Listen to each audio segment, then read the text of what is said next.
Encore une clôture bullish pour Bitcoin, l'Europe bientôt en récession, journée décisive pour les marchés financiers. Bienvenue à tous les amis dans cette nouvelle matinale trading, j'espère que vous allez bien. Beaucoup de choses à voir ce matin, vous l'aurez compris, avec un début de semaine déjà un petit peu particulier sur les marchés. On va revenir sur ces différents éléments, beaucoup d'analyses techniques, on va travailler pas mal de setup ce matin, envisager pas mal de prises de position, pas forcément pour aujourd'hui, mais peut-être pour la deuxième partie de la semaine, et évidemment du fondamental, de la macro, étant donné la situation actuelle, vous en doutez, c'est indispensable. Juste avant de commencer, comme d'habitude, je vous invite à vous abonner si ce n'est pas déjà fait, à liker si la vidéo vous a plu. N'hésitez pas aussi à poser vos questions dans les commentaires, à partager vos remarques, etc. C'est toujours super constructif. Et puis bien évidemment, de nous rejoindre dans le serveur Discord. Vous avez le lien en bio et en description. Allez, on commence donc comme d'habitude avec un premier point sur le marché crypto assez hétérogène. Le marché crypto, ce matin, une nouvelle fois, on retrouve pas mal de disparités entre Bitcoin et Ether et entre les altcoins. Et même au sein du marché altcoin, on retrouve aussi des comportements très différents. On peut noter par exemple la nouvelle très bonne performance du Solana, un XRP qui commence à se réveiller, le Neo et le RLB qui performent très bien. Et puis à l'inverse, on en a d'autres qui sont beaucoup plus en difficulté, comme MKR, comme AXS, comme Kava ou comme Gala. D'accord ? On a l'impression d'avoir une sorte de petit cycle là au sein du marché altcoin. On va en reparler juste après. Dans un premier temps, on va se concentrer déjà sur BTC. Effectivement, nous avons eu de nouvelles clôtures bullish sur BTC. Alors déjà, ça fait quand même plusieurs clôtures daily que nous avons au-dessus des 32 000 $. Dimanche soir, nous avons eu une première clôture weekly au-dessus des 32 000 $.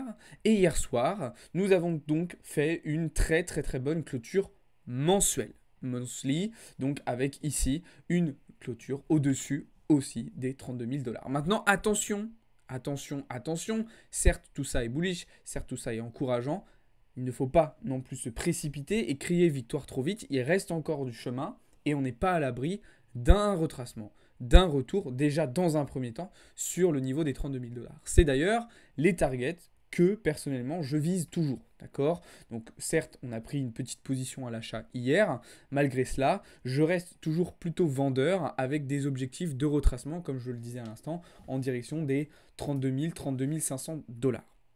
Si on les tient, tant mieux, alors on pourra envisager de la continuation haussière vers les 36 000. Par contre, attention, s'il y a cassure de ce niveau-là, il faudra plutôt envisager un retour vers les 25 000. Alors, je vous en parlais hier matin. Ce qui peut être intéressant aussi de noter, c'est le fait que depuis qu'on n'a pas forcément eu de nouvelles actualités, et notamment autour de la narrative ETF, eh bien, on a un petit peu une disette, on a un petit peu une crise de volume, une crise de liquidité, et donc une volatilité qui est retombée, avec un prix qui est totalement latéral et qui est bloqué dans cet intervalle de prix relativement étroit entre les 33 300 et les 32 500 $, et les 35 200 $. Pardon. Ok ? Donc ça, c'est important aussi de le noter, c'est que voilà, si on n'a pas de catalyseur, si on n'a pas d'éléments externes qui viennent titiller, qui viennent exciter le marché, de lui-même, le marché a un petit peu de mal quand même à faire des choses par lui-même. Ok ? Maintenant, ça c'est dit. On ne va pas se répéter encore et encore indéfiniment. Tant qu'on ne va pas avoir de cassure haussière ou baissière de cette phase de range, ça va être tout simple. On vend en haut, on achète en bas et puis voilà. Malgré ça, je vais quand même essayer de réduire mon exposition. Vous l'avez vu sur la journée d'hier, j'ai un petit peu trop tradé, j'ai un petit peu trop overtrade dans un laps de temps qui a été un petit peu trop court. Et malheureusement, certes j'avais les bonnes idées, mais je n'ai pas eu les bonnes exécutions. Ça c'est un conseil que je vous redonne très souvent, c'est qu'une bonne idée, sans une bonne exécution, ça ne vaut rien. Si vous avez effectivement bien défini le scénario, le bon biais, mais que vous ne mettez pas bien en place en fait cette position, eh ben ça ne sert à rien et vous allez être perdant. C'est ce qui s'est passé pour moi hier matin. Ok ?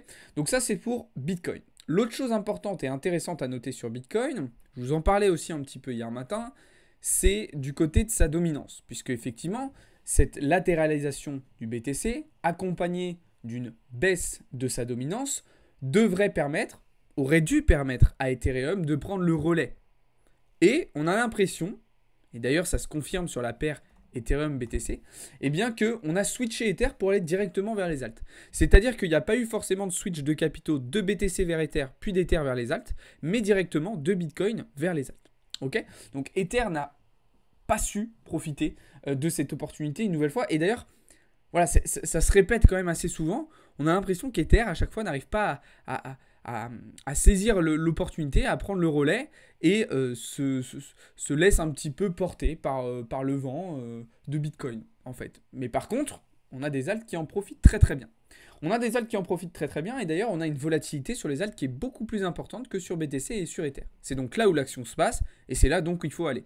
Ça, c'est un autre conseil que je peux vous donner, quel que soit le marché. Allez là où est l'argent, allez là où l'action se déroule, là où l'action se passe. Très important. Alors, qu'est-ce que j'ai comme scénario sur les alts? Déjà, premièrement, sur le TRB, je vous en ai déjà parlé hier, j'attends encore un petit peu de retracement dans la zone de TE et plus globalement pour récupérer en fait tout simplement la FVG qu'on a laissée sur ces niveaux-là. Après ça, on ira chercher de la continuation haussière. Du côté des fundings, on a quelque chose de très intéressant en plus du côté du TRB. Donc là, tout va bien. Ensuite, DYDX qu'on a short vendredi dernier, TP partiel et SLABE. Ok, pas de changement de ce point de vue-là. Unfi, très intéressant ce matin, qui pour moi est dans une très belle configuration haussière. Et je vais aller chercher justement de la continuation haussière. Mais avant cela, j'aimerais venir chercher du retracement dans la zone de TE. On voit qu'on a laissé une grosse zone de FVG. Donc voilà, tout simplement, retour vers les 7 $ pour ensuite aller chercher de la continuation haussière. Sachant qu'on a laissé un superbe equal lie là-haut en direction des 11,25 $. Ensuite, du côté du Link en 1 heure, on a aussi un setup très intéressant de continuation haussière. Mais pour moi, on a laissé beaucoup trop de liquidité sur tous ces niveaux-là. En fait, on a une grosse poche de liquidité. Et ce que j'aimerais bien, du coup, c'est ce que je vous avais dessiné un peu plus tôt dans la semaine, c'est qu'on vienne tout simplement squeeze toute cette liquidité et ensuite repartir vers le haut. D'accord? Donc, à surveiller. Voilà un peu le scénario que j'attends pour le moment. Encore une fois, je précise que tout ça n'est pas du conseil en investissement. Solana, toujours de plus en plus bullish, il ne s'arrête plus. Okay, on atteint bientôt la barre des 40 $. Une parabole qui fait un petit peu penser à ce qui s'était passé en 2021. Mais attention, là on vient d'arriver en daily sur des niveaux de prix assez importants puisqu'on vient de récupérer un equal high. Donc attention, ça pourrait entraîner un petit peu de retracement. Et d'ailleurs, ça ne serait pas de refus, ça ne serait pas de mal pour Solana pour avoir une montée quand même relativement saine. Ça commence à être un petit peu trop vertical à mon goût quand même. Regardez ce qui s'était passé au mois de juin après la verticalité qu'on avait eue. On avait eu quand même plusieurs semaines de retracement, voire même plusieurs mois de retracement avant de repartir à la hausse. Donc ça serait intelligent de retracer maintenant pour aller chercher plus haut ensuite pour Solana selon moi. Du côté du Dogecoin, c'est super bullish. De toute façon, je vous avais prévenu. Le fait de repasser au-dessus de sa structure ici en vert allait déclencher un mouvement haussier sur le Dogecoin. Alors malheureusement, on n'est pas revenu chercher nous nos prix d'entrée ici, mais on devrait très certainement prolonger cette tendance haussière en direction de la buy side vers les 0,083. On continue avec Atom qui s'attaque en weekly sur une grosse résistance. Alors Atom qui est très intéressant et qui pourrait être l'un des altcoins, l'un des prochains altcoins à performer durant les prochaines semaines. Mais avant cela, il va falloir absolument qu'on soit capable de passer au-dessus de ce niveau de résistance pour enclencher plus haut. Tant qu'on reste en dessous, malheureusement, ça risque d'être compliqué et donc la clôture weekly sera très importante. Là où ça peut être un petit peu encourageant, c'est le fait que voilà, on a une sorte de double bottom qui est en train de se dessiner et qui pourrait nous permettre d'envisager un retournement. Ça sera évidemment quelque chose de très important à surveiller. XRP aussi dans le viseur ce matin qui performe plutôt bien, d'accord, comme vous le voyez actuellement à l'écran. Malheureusement, hier, nous ne sommes pas revenus chercher les prix d'entrée que nous avions identifiés. Et je rappelle du coup, hier, SL sur le Blur, il y a eu un SL aussi sur AVAX et sur le DOT.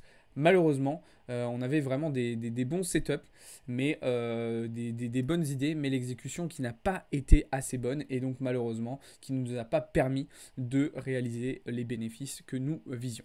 Voilà un petit peu ce que je pouvais vous dire du côté du marché crypto les amis. Je viens de me rendre compte que j'avais oublié juste de vous faire un petit point du côté de l'open interest et des fundings sur Bitcoin. Pas de changement, on reste dans la continuité de ce qu'on a jusqu'à maintenant, c'est-à-dire des positions longues qui sont ouvertes à court terme, d'accord. Donc dans cette phase latérale qu'on a actuellement sur Bitcoin, on a une accumulation d'ordre à l'achat qui est en train de se faire. Et du côté des CVD spot, on est toujours vendeur. Pas de changement de ce point de vue-là. Même chose du côté de l'order book et même chose du côté des maps de liquidation. Encore une fois, tout ça, je vous invite à aller le voir en détail dans le serveur Discord. Vous avez absolument tout de détailler et d'expliquer. Ok ? Voilà un petit peu ce que je pouvais dire sur les cryptos. On va pouvoir désormais basculer du côté des marchés financiers traditionnels. Et évidemment, aujourd'hui, le dollar va avoir une place centrale, comme très souvent de toute façon, mais particulièrement aujourd'hui, puisque ce soir, nous aurons le fameux FOMC. Alors, attention, ça ne va pas être la seule data importante de la journée. En effet, on va avoir beaucoup de catalyseurs macro tout au long de la journée et dès 13h15 puisque nous aurons les créations d'emplois dans le secteur non agricole ADP. Rappelez-vous, le mois dernier, on avait eu des résultats étonnants du côté des créations d'emplois avec une chute drastique à 89 000 pas inscription mais création d'emplois, chiffre qui devrait remonter selon les estimations à 150 000. Un petit peu plus tard dans l'après-midi, aux alentours de 15h, 14h45, 15h, on aura les résultats PMI manufacturier qui devraient du coup rester à 49, donc on resterait dans une phase de contraction économique de ce point de vue-là aux États-Unis. Et on aura dans le même temps le rapport Jolts sur les nouvelles offres d'emploi, résultat très important dont Jérôme Powell parlera probablement ce soir dans sa conférence de presse. 15h30, stock de pétrole brut, évidemment un résultat surveillé au vu de nos positions actuellement sur l'US Oil. Et comme je vous le disais, ce soir, donc, décision de la Fed sur les taux d'intérêt directeurs et conférence de presse. Pas de surprise pour ce soir, vous le savez. Quasiment 100% de probabilité d'avoir une stabilisation des taux à 5,5% pour la deuxième fois consécutive. Mais ce qui sera intéressant, ce sera d'écouter ce que Jérôme Powell nous dira sur la suite de la politique monétaire aux États-Unis. Voilà ce que je pouvais vous dire. Et oui, et à noter que par exemple pour le dernier FOMC de l'année, pour le 13 décembre, on a un petit peu plus de débat, c'est un petit peu plus partagé en termes de probabilité pour le moment. Vous voyez qu'on a quasiment quand même 30% de probabilité d'avoir une nouvelle hausse des taux à 5,75%. Donc tout ça sera évidemment très intéressant et pourrait entraîner du coup pas mal de volatilité sur le cours du dollar. Justement, en parlant de volatilité, elle est extrêmement faible et elle chute même depuis le début de la semaine. Vous le voyez ici sur le VIX où on est passé de quasiment 22-23 à moins de 19 aujourd'hui. Donc une peur, une volatilité qui a quand même drastiquement baissé ces derniers jours de manière assez étonnante. Mais attention, ça pourrait très vite repartir à la hausse avec notamment les datas qu'on aura cet après-midi et vendredi avec le NFP. Donc restons prudents, sachant qu'on le sait aussi en termes de saisonnalité, et là je vais parler plutôt du côté du S&P 500, on sait que cette partie-là de l'année dans laquelle nous sommes actuellement est généralement l'une des périodes les plus volatiles sur les marchés financiers, donc il faut évidemment prendre tout ça en compte. Okay, les indices, justement, ont validé hier le rebond qui avait été enclenché début de semaine, donc c'est plutôt une bonne chose. Alors surtout sur S&P 500, sur Nasdaq et sur Dow Jones, ça a été un petit peu plus compliqué, mais sur S&P 500, c'est plutôt encourageant et ça pourrait nous permettre de revenir travailler potentiellement en direction des 4300 points dans les prochains jours si tout se passe bien. Maintenant, attention, encore une fois, il ne faut pas crier victoire trop vite là non plus. On a quand même une situation très tendue sur le marché obligataire. On a une reprise plus que compliquée du côté chinois. On a vu que les résultats de la croissance aux États-Unis avec le PIB étaient un petit peu faussés, étaient un petit peu surboostés. Le secteur tech ne soutient plus autant les marchés. Voilà, il faut faire attention. En complément de cela, il va falloir surveiller aussi tous les earnings d'entreprise dont je vous parle depuis un moment. Aujourd'hui, ça va être surtout PayPal et Airbnb qu'il faudra surveiller selon moi, avant la grosse journée demain, durant laquelle nous aurons les résultats d'Apple, de Starbucks et de Coinbase, ainsi que de Shopify. D'accord ? Je vous rappelle qu'actuellement, 78% des entreprises du S&P 500 qui ont publié leurs résultats ont publié des résultats au-dessus des estimations, au-dessus du consensus. C'est quelque chose effectivement qui pourrait exagérer et faciliter le rebond actuel qu'on observe sur les indices boursiers américains. Les indices européens ont eux aussi validé un rebond plutôt intéressant, même s'il est un petit peu plus faible selon moi. On le voit ici sur le CAC et il est aussi identifiable du côté du DAX. D'ailleurs, on a vraiment bien fait de prendre nos profits tout simplement sur les indices européens. À noter que nous avons eu de bonnes nouvelles du côté européen, mais pas que des bonnes nouvelles. Et c'est là le troisième gros sujet de cette vidéo d'aujourd'hui. Les résultats de l'inflation hier que nous avons eu sur l'ensemble de l'Europe ont été favorables, ont été encourageants, avec une nouvelle baisse de l'inflation, comme vous le voyez actuellement à l'écran. Malheureusement, cette baisse de l'inflation est accompagnée d'une baisse assez importante de la croissance. C'est d'ailleurs quelque chose qu'on avait déjà identifié et qu'on avait déjà interprétées sur d'autres pays européens. Et effectivement, l'inflation baisse, mais nous avons 2 pieds et presque 2 mains déjà dans une phase de récession en Europe, ce qui pourrait entraîner une nouvelle situation d'autant plus compliquée, notamment d'un point de vue économique. Donc, c'est quelque chose qu'il faut évidemment prendre en compte, qu'il faut observer et voir comment la Banque Centrale Européenne va réagir à cette situation qui n'est évidemment pas du tout simple à régler, vous vous en doutez bien. Ok, donc voilà, attention quand même si ces résultats d'inflation sont encourageants, malheureusement ça pourrait avoir des répercussions négatives sur les marchés européens, sur les indices européens. Donc voilà, on a pris nos profits, mais en réalité ça pourrait très clairement continuer de baisser au vu de la situation actuelle. Voilà un petit peu ce que je pouvais vous dire là-dessus. Sinon, en termes de prise de position, on est toujours dans la même chose, hein. D'ailleurs, on a repris, on était re-rentré en short hier sur EURUSD. On est toujours en short sur GBP/USD. Pas de changement de ce point de vue-là. Du côté du gold et du pétrole, on est sur les mêmes choses. Toujours acheteur sur les deux grosses comos. Donc, pas de changement de ce point de vue-là. On reste dans nos scénarios. De toute façon, là, j'ai envie de dire, la patience est la clé. Il suffit de patienter que nos scénarios se mettent en place, se valident, et puis si jamais ils ne se valident pas, ça fait aussi partie du jeu, c'est comme ça. Voilà les amis, je pense avoir fait à peu près le tour des informations importantes que j'avais à vous partager ce matin. On se retrouvera donc cet après-midi dans le serveur Discord pour suivre les annonces macro du jour. Et puis ce soir, du coup, en live avec Théo pour revenir sur les news et puis pour suivre le FOMC. Alors, vous voyez que j'ai fait des petites erreurs du côté des horaires. Effectivement, avec le changement d'heure, aujourd'hui, tout est décalé d'une heure aux États-Unis. Donc, le FOMC n'aura pas lieu à 20h, mais à 19h. Donc, vous inquiétez pas, il y a effectivement des petites coquilles sur le planning, mais on va modifier ça et donc on aura probablement le live de Théo de 17 à 18 et moi je commencerai à live sans doute vers 18h30 jusqu'à 20h à peu près. Ok ? Donc voilà, si vous avez des questions complémentaires et si vous voulez aller plus loin, je vous invite à rejoindre le serveur Discord. Vous avez toutes les informations dans la bio et dans la description. Sur ce, je vous souhaite à toutes et à tous une très très bonne journée et je vous dis à très vite. Ciao tout le monde, c'était Alex pour Blockchain Capital.